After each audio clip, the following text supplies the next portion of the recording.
हरपाल नाम के एक भक्त थे भगवान के। खूब भजन करते थे, खूब साधना करते थे, नाम जप करते थे, कथा सुनते थे, लेकिन वो ब्याह नहीं कर रहे थे। क्यों? उनकी इच्छा थी कि जैसा मैं भजन करता हूं, जैसी मेरी भक्ति है, जैसा मेरा भाव ठाकुर जी के प्रति है, ऐसी कन्या मिले तो मैं ब्याह करूंगा, नहीं तो जीवन भर ऐसे ही रहूंगा। तभी उनके किसी रिश्तेदार ने आकर के बताया, बोले तेरे लायक कन्या मिल गई मुझको। तो हरपाल जी बोले क्या क्या गुण है उस कन्या का? बोले उस कन्या ने शर्त रखी है, मैं उसी से ब्याह करूंगी जो रोज 1000 संतों को प्रसाद पवाता हो। हरपाल जी बोले अब तो मुहूर्त भी नहीं निकलवाना, कल ही ब्याह करवा दो मेरा। ऐसी कन्या से तो मैं बिना मुहूर्त के ब्याह करूं। मुहूर्त उसके संग देखा जाता है जिसके संग यह संकोच हो या फिर यह दुविधा हो कि पता नहीं जीवन कैसा चलेगा। इससे तो मुझे भरोसा है बढ़िया जाएगा मेरा जीवन, इसी से ब्याह करा दो। कन्या ने शर्त रखी, हरपाल जी हम आपसे ब्याह तो कर रहे हैं पर हमारी शर्त मंजूर है ना, रोज 1000 संतों को प्रसाद पवाना पड़ेगा। बोला मैं निश्चित करूंगा, आप ब्याह कर लो। और ब्याह हो गया। हरपाल जी रोज 1000 महात्माओं को प्रसाद पवाते। अब देखो, अगर कोई संकल्प ले ले कि मैं 1000 महात्माओं को प्रसाद पवाऊंगा, अगर 100 महात्मा ज्यादा बढ़ जाएं, 200 महात्मा ज्यादा, उनको मना करेगा क्या? वो तो फिर अपराध बनेगा उससे। प्रसाद पवाने का संकल्प लिया तो जितने आए सबको बैठाने की जिम्मेवारी उसकी। ऐसी कथा में भी होता है, कथा में जितने लोग आए सबका स्वागत होना चाहिए, सबके लिए स्थान पर्याप्त होना चाहिए। कई जगह प्राइवेट कथा करा, हम तो मना कर देते, मत कराओ भैया, आपको अपराध लगेगा। क्यों? वैष्णव को पता चला कि कथा हो रही, वो सुनने आ गया, जगह नहीं मिली या फिर वो बैठ नहीं पाया, तो खाली रहे भले ही स्थान, पर फिर भी स्थान बड़ा रखो ताकि कोई भी आए तो कोई रहे ना कथा से, नहीं तो कथा कराने वाले को अपराध लगता है। वैष्णव बिना सुने चला गया। तो हरपाल जी ने नियम ले लिया, रोज 1000 महात्माओं को भोजन कराते। अब 1000 की जगह कभी कभी 1200 भी हो जाते, 1300 भी हो जाते, 1500 भी हो जाते। लेकिन हरपाल जी करते कुछ नहीं थे, कमाई का कोई जरिया नहीं था, केवल दादा परदादाओं की पुश्त से जो उनके पुश्तैनी धन था उसी को ही खर्च करते जा रहे थे। 1 साल तक बढ़िया चला, 1.5 साल बढ़िया चला, लेकिन 1.5 साल बाद धीरे धीरे धन खत्म होने लगा। जैसे ही धन खत्म होने लगा, हरपाल जी बड़ी चिंता में आ गए, क्या करें। पत्नी को नहीं बताते थे। क्यों? बोले इससे तो शर्त लगी, इसको क्यों बताऊं अपना दुख, इससे तो शर्त, मेरी यही शर्त थी कि रोज 1000 संतों को भोजन कराना। तो हरपाल जी ने बाहर जाते और दुकानदारों के यहां से जाकर के कर्जा लेने लगे। वो पुराने संपन्न थे तो किसी ने कर्जा देने से मना भी नहीं किया, सब देने लगे, बोले ले जा। इतना कर्जा कर लिया, 6-7 महीने तक कर्जे में भी उनके संत सेवा बंद नहीं हुई। 6-7 महीने बाद मांगने वालों ने मांगना शुरू किया, बोले हमारा दो, हमारा दो, हमारा दो। किसी का नहीं दे पाए तो पूरे नगर में ये हो गया कि भैया हरपाल जी अब पहले जैसी स्थिति में नहीं है, कर्जा इनको देना बंद करो, ये देते ही नहीं है पैसा लौटा करके। सब बिगड़ने लगा, धन नष्ट हो गया, इज्जत चली गई, लेकिन उनकी संत सेवा नहीं रुकी, रोज संत सेवा करते। एक दिन मन में विचार करने लगे, अब क्या करूं, अब तो मुझे कोई कर्जा भी नहीं देता, गहने भी सारे बिक गए, धन भी सारा खत्म हो गया। तो हरपाल जी ने मन बनाया कि मैं चोरी करूंगा, और चोरी करके ठाकुर जी, आप लोग मत करना ऐसा, चोरी करूंगा। हरपाल जी चोरी करने जाने लगे, लेकिन हरपाल जी का नियम था कि वो किसी के धन की चोरी नहीं करते थे। संपन्न लोगों के घर में जाते थे और उनकी रसोई घर की सामग्री चुरा लाते थे, चीनी, दाल, आटा, चावल, मूंग, नमक, मिर्च, ताकि भंडारा हो जाए सवेरे। इस प्रकार महाराज चोरी होने लगी। एक घर की हुई, दो घर, अब तो हल्ला होने लगा। बोले कि घरों की सामान राशन चोरी हो जाता है। वो बड़ा विचित्र चोर है, धन नहीं चुराता है, राशन चुरा के भागता है। ऐसी चोरी होने लगी महाराज। अब तो लोगों ने अपने अपने घरों में पहरेदारी शुरू कर दी कि चोरी ना हो। तो हरपाल जी को और दिक्कत होने लगी, क्या करें, कैसे करें। धीरे धीरे हरपाल जी इस स्थिति में आ गए कि अब संपन्न लोगों के यहां उन लोगों को ढूंढते जो ना कभी संत सेवा करते ना वैष्णव सेवा करते, और उन लोगों के यहां जाकर के थोड़ा बहुत धन चुरा लेते, स्वर्ण चुरा लेते। करना कुछ नहीं, अपना घर नहीं बनाते थे, बसाते थे, संत सेवा करते थे। ठाकुर जी रीझ गए हरपाल से। ठाकुर जी बोले, देखो ये सब चोरी कर करके और मेरे संतों को पवारा है। ठाकुर जी बोले, इस पर अनुग्रह करने जाना है।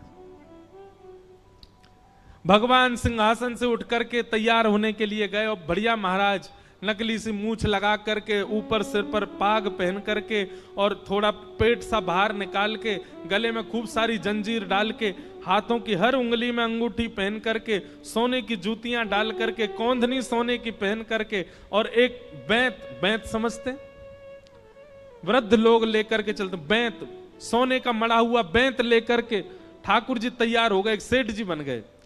लक्ष्मी भैया ने पूछा, भगवान बड़ा सुंदर स्वरूप धारण किया, कहां जा रहे हो? बोले, अपने भक्त से मिलने जा रहे हैं। रुक्मणी जी बोली, मैं भी चलूंगी। भगवान बोले, तुम मत चलो, तुम उसको पहचान नहीं पाओगी, तुमसे अपराध बनी जाएगा। बोले, नहीं नहीं, भक्त दर्शन करने मैं तो जाऊंगी। भगवान बोले, जल्दी तैयार हो जाओ। सब लोग इधर देखो, वहां से कोई सामग्री आ रही है, कथा यहां हो रही है, इधर देखो, और फिर हम आंख बंद कर लेंगे, चाहे आप कहीं देखो। आंख खुली है तो हमको ही देखो। रुक्मणी जी एक सेठानी बन गई, ठाकुर जी सेठ जी बन गए, और दोनों ने मन में विचार किया कि हरपाल जी को दर्शन देना है। और यहां हरपाल जी की स्थिति क्या थी? अब संत सेवा के लिए कहीं से भी धन नहीं मिल रहा था। तो हरपाल जी एक मार्ग पर जाकर के बैठ गए और सोचने लगे, कोई धनवान यहां से निकलेगा तो उसको लूट लूंगा, और लूट के भाग जाऊंगा, सारा धन संत सेवा में लगा दूंगा। तभी उस मार्ग पर कोई और तो आया नहीं, ठाकुर जी सेठ बन करके आ गए। और महाराज खूब सारे गहने पहन करके, पाग बढ़िया सोने की जड़ाऊ पाग पहन करके, ऐसे वस्त्र पहन करके, और छम छम करते चलते आ रहे हैं। उन गहने ही बज रहे हैं ठाकुर जी के।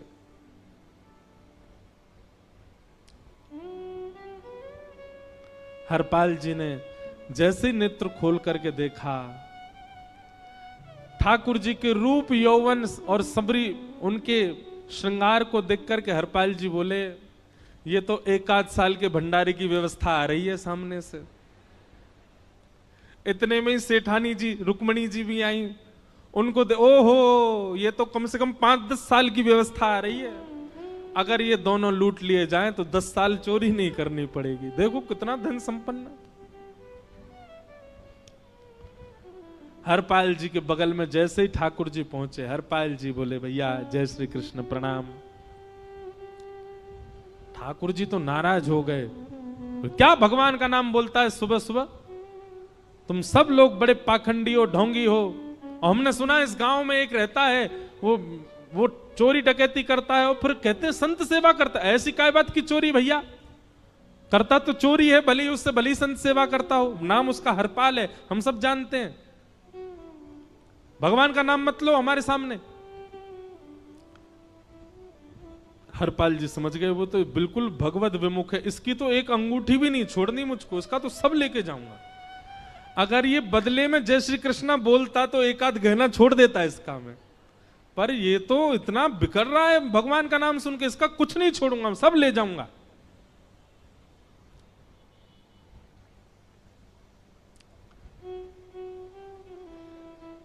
हरपाल जी बोले, हाँ भैया, एक रहता तो है डकैत इस गांव में, और उसका कोई पता नहीं है, वो कभी भी आ जाता है।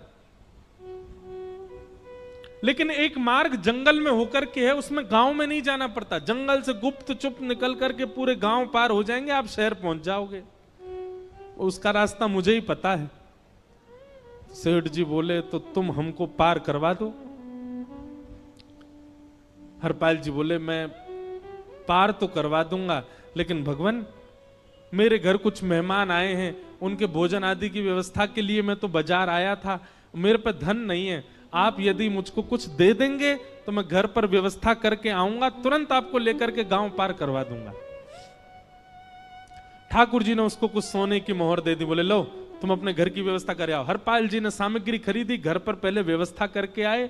बोले आज की व्यवस्था हो जाए, क्योंकि आज तो 10 साल का सब चोरी करना समय लगेगा। पत्नी से कहा भोजन प्रसादी बनाओ, संतों को पवाओ। संत पूछेंगे मैं कहां है, तो कहना कि आप लोगों की 10 साल की व्यवस्था करने गए आज। हरपाल जी लौट करके आए और सेठ जी से कहा आइए आइए चल दीजिए मेरे साथ और हमारे संगी चलना बिल्कुल। ठाकुर जी रुक्मणी जी चलने लगे। जैसे ही विहंगम जंगल में पहुंचे, भयंकर भयावह जंगल, बीच जंगल में जैसे ही पहुंचे, हरपाल ने पीछे मुड़ करके देखा, दोनों चले आ रहे हैं। तुरंत महाराज वो तो अपने रूप में आ गया, शेर की तरह गर्जना करने लगा, अपनी लाठी धर दी सामने और अपने सिर का स्वाफा निकाल करके सामने बिछा दिया। भगवान जो सेठ जी के रूप में आया, भगवान बोले भैया ये क्या कर रहे हो? बोले मैं ही हरपाल हूं। सारे सामग्री निकालो, डाल दो यहां पे, एक चीज भी मत छोड़ना, नहीं तो तुम जानते नहीं हो तुम्हारा क्या करूंगा। ठाकुर जी तो थर थर कांपने लगे। रुक्मणी जी बोली देखो कैसा नाटक कर रहे हैं। रावण के आगे नहीं डरे थे, कुंभकर्ण के आगे नहीं डरे, हिरण्यकश्यप के आगे नहीं डरे, और वो हरपाल के आगे ऐसे कांप रहे हैं। भगवान तो मन की सब समझ जाते हैं, कौन ही मारने, वो तुम भी कांपो क्यों? बोले भक्त है भैया, ये हमारो भक्त है। अनुब्रजम में हम नित्यम पूये ये तन्य रेणु भी, इसने हमारे लिए सब गवा दिया, हमारे वैष्णव संतों के लिए सब लुटा दिया, इसके आगे भयभीत होने में कोई लज्जा नहीं। लक्ष्मी नारायण दोनों कांप रहे हैं और हरपाल कह रहा सब निकालो। ए सेठानी जी कान के कुंडल उतारो।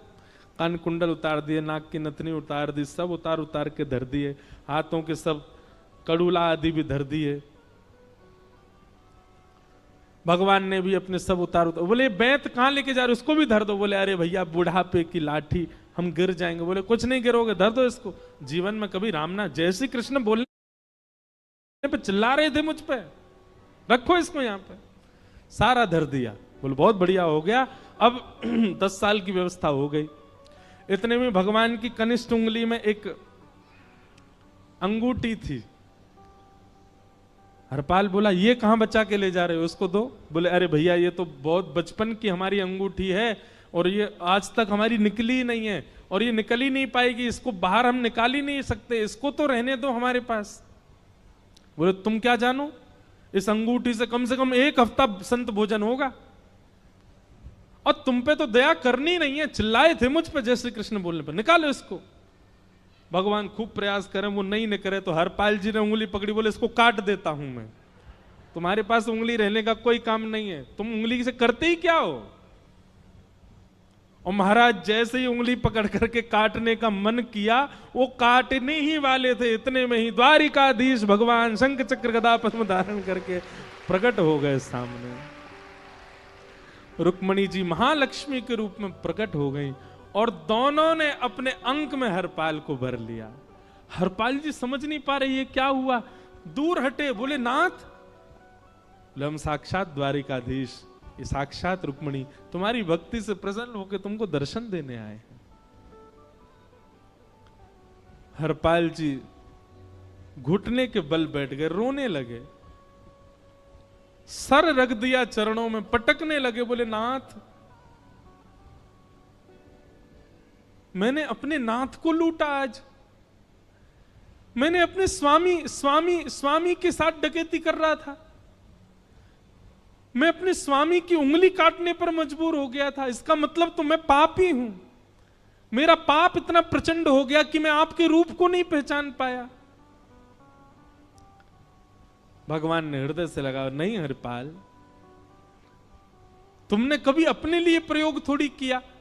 तुम्हारी पत्नी भूखे सो जाते हो लेकिन संतों को भूखा नहीं जाने देते।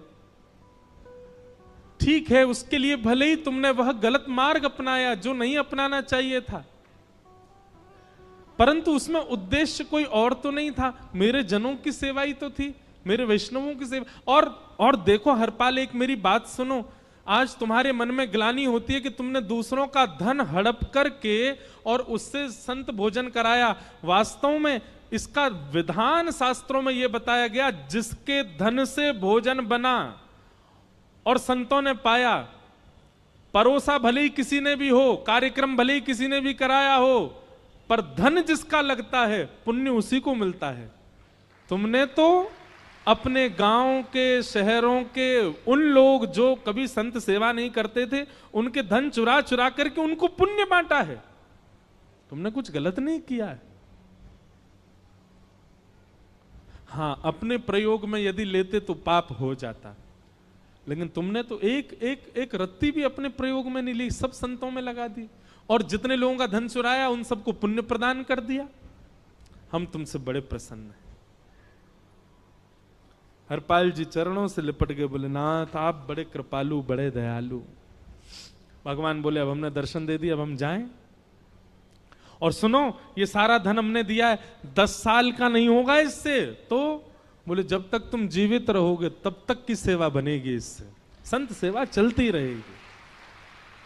ये सारा धन आभूषण हम लेकर के इसीलिए आए थे ताकि तुमको अब कभी किसी से मांगना ना पड़े, किसी से हड़पना ना पड़े। भगवान जाने लगे तो हरपाल जी चरणों में गिर गए, बोले नाथ आज मैं आपके दर्शन कर पाया, मैं संत सेवा कर पाया, इसमें सबसे बड़ा योगदान मेरी पत्नी का है। उसने नियम नहीं बनाया होता तो शायद मैं कभी ऐसा नहीं करता। आप उसको दर्शन दिए बिना जाएंगे, मैं उसको क्या बताऊंगा? मैं उससे जाके कह भी नहीं पाऊंगा कि आप मुझे मिले, और उसकी वजह से आप मुझे मिले हो, कृपा कर उसको दर्शन दे दीजिए। ठाकुर जी बोले ठीक है। तुरंत लक्ष्मी नारायण भगवान ने छोटे छोटे बालकों का रूप धारण कर लिया और हरपाल जी की गोद में बैठ गए, और हरपाल जी अपनी गोद में लेकर के ठाकुर जी को घर पर आए और आकर के अपनी अरे सुनो देखो कौन आए हैं। जैसे बाहर आकर के देखा तो नन्हे से ठाकुर जी, नन्ही से रुक्मणी जी गोद में बालकों की भांति बैठे हैं। बोले अरे इतने सुंदर सुंदर बालक। बोले बालक नहीं है, ये साक्षात जगन्नाथ भगवान, साक्षात रुक्मणी जी, साक्षात द्वारिकाधीश हैं। तुरंत ठाकुर जी अपने रूप में प्रकट हो गए और दोनों दंपति को दर्शन दे करके भगवान वहां से प्रस्थान कर गए। बोलो भक्तवत्सल भगवान। तो एक भक्त जीवन संगी का प्राप्त होना भगवत दर्शन तक ले जा सकता है आपको। अब जिनके ब्याह हो चुके हैं उनसे तो अब हम कुछ कर नहीं सकते, पर जिनके नहीं हुए हैं संभल जाओ, सुधर जाओ, ठाकुर जी से प्रार्थना करो और प्रार्थना करके केवल एक ही चीज मांगो, क्या? हम गृहस्थी हैं नाथ, यह गृहस्थाश्रम है, हम इसमें आ चुके हैं, अब कृपा करके हमारे जीवन में जो भी आए वो आपका भक्त आए, लेकिन आपके